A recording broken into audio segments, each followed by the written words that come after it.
Kuasa hukum keluarga Brigadir J, Ferdi Kasek mencurigai adanya kejanggalan di balik belum ditahannya Putri Chandrawati usai jadi tersangka. Diberitakan sebelumnya Putri Chandrawati, istri Irjen Ferdi Sambo telah ditetapkan sebagai tersangka pembunuhan berencana terhadap Brigadir J.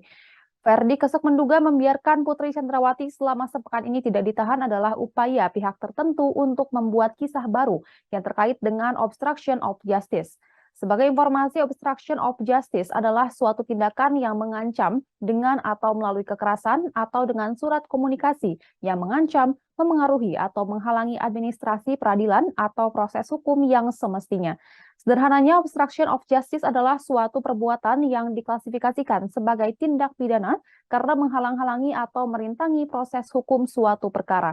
Jika kecurigaan kuasa hukum Brigadir J soal adanya pihak yang melakukan obstruction of justice pada kasus Putri Chandrawati, maka pihak tersebut terancam hukuman penjara paling singkat 3 tahun dan paling lama 12 tahun dan atau denda paling sedikit 150 juta rupiah dan paling banyak 600 juta rupiah.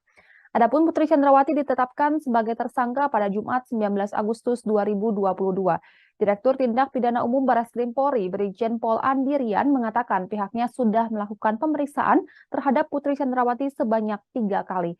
Hasilnya Putri Chandrawati ditetapkan sebagai tersangka dengan dijerat pasal 340 KUHP tentang pembunuhan berencana, pasal 338 KUHP tentang pembunuhan, jungto pasal 55 dan 56 KUHP.